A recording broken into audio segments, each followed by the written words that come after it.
was just a small-town mechanic until a billionaire CEO joked, "Fix my broken machine and I'll marry you." No one expected him to say deal. What happened next shocked the entire company and changed both their lives forever.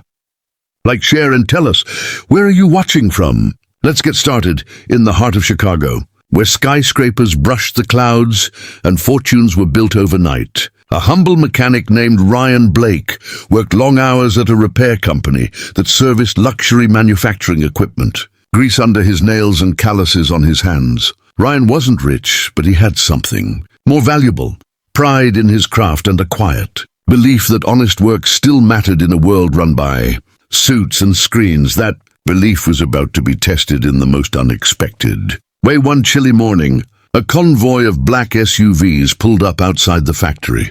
From the sleek doors stepped Alexis Monroe, a 32-year-old billionaire CEO of Monroe Technologies, one of the biggest automation companies in the US. She was stunning, tall, confident, and always dressed in white. Her shoes probably cost more than Ryan made in a month. Her company had just bought a $15 million robotic assembly machine, the pride of their new factory, and within hours it had completely shut down. Her top engineers couldn't fix it. Every hour it stayed offline cost the company thousands. Ryan had been called as a last resort. When Alexis entered the repair bay, the smell of oil and metal hit her like an insult. She looked around at the greasy tools, the old fans humming overhead, and then at Ryan, a tall, rugged man in a worn-out work shirt, sleeves rolled up, wiping his hands on a rag. "So," she said with a smirk, "you're the miracle worker they told me about?" Ryan didn't look up from the machine. "Just a mechanic," he said simply. Her laugh echoed through the garage. "Perfect. Then maybe you'll understand this. Fix that machine and I'll marry you." The engineers around her chuckled. It was an arrogant joke, the kind billionaires make when they think the world revolves around them. But Ryan didn't laugh. He just tightened a bolt, glanced up at her and said, "Deal." The laughter stopped. For the next 5 hours, Ryan worked in silence. The machine was a tangled maze of cables, sensors, and processors. It wasn't just broken. It had been installed incorrectly by the company's own technicians. Every minute that passed, Alexis watched his concentration. There was no arrogance, no panic, just calm focus, and hands that moved like they'd been built for this kind of work.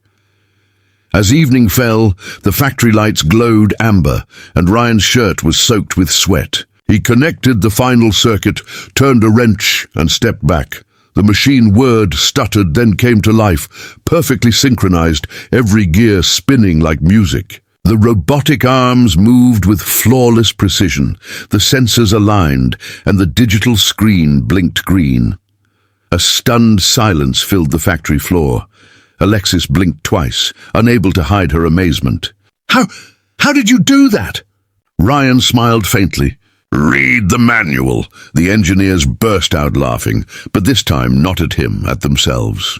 Alexis, for the first time that day, looked truly humbled. She walked closer, her heels echoing on the concrete floor. "You know I was joking, right?" she said softly. Ryan nodded, wiping his hands on the same rag. "So was I," but the way she looked at him, that wasn't a joke anymore. The next day, Alexis returned. Not in her designer dress, but in jeans and a leather jacket. She found Ryan fixing a forklift. "I couldn't sleep," she admitted, folding her arms. "I kept thinking about how you fixed that machine. My engineers are graduates from MIT, and none of them could figure it out." Ryan shrugged. "They overthink things. Machines aren't puzzles, they just need respect." That line stuck with her. They just need respect. Over the next few weeks, Alexis visited the factory often, at first under the pretense of checking progress. But soon she found herself staying longer, talking with Ryan about his ideas. He had sketches of new engine models, improvements to her company's robotics, ideas so brilliant she couldn't believe he'd never gone to college. "Why aren't you working for a company like mine?" she asked one day. Ryan chuckled. "Because companies like yours don't hire guys like me," Alexis didn't answer right away. She just looked at him, the same man she'd once mocked, now teaching her engineers how to make her billion-dollar systems run smoother. One evening, Alexis stood watching as Ryan showed her team a prototype he'd built from scrap parts, a self-calibrating gear system that could reduce machine breakdowns by 40%. The team was stunned. "Ryan," Alexis said, stepping forward, "do you have any idea what this could mean for the industry?" He smiled. "Just trying to make life a little easier." She looked at him differently now, not as a mechanic, but as a man who'd quietly outsmarted her entire engineering division. That night, she invited him to dinner. Not in a five-star restaurant, but at a quiet diner just outside town, the kind of place he actually felt comfortable. Over coffee and pie, she finally said it. "You remember what I said that day in the factory? About fixing the machine?" Ryan grinned. "The part about marrying you?" She laughed softly. "Yeah, that one." There was a pause, then she leaned forward and whispered, "I don't think I was joking anymore." Months later, Ryan wasn't just the man who fixed the impossible machine. He was the lead designer for Monroe Technology's new innovation program. His inventions saved the company millions, and Alexis made sure the world knew his name. During a press conference, when a reporter asked how they'd met, Alexis smiled and said, "I made him an offer no one could refuse. Fix the unfixable." Ryan, standing beside her, added quietly, "And she kept her word." The crowd laughed. Cameras flashed, and for a moment, it felt like the world had turned upside down. The billionaire and the mechanic. Proof that sometimes the impossible isn't about money or power, but about believing in someone the world underestimates. And though she never officially confirmed the marriage joke again, everyone who saw them together knew one thing for sure.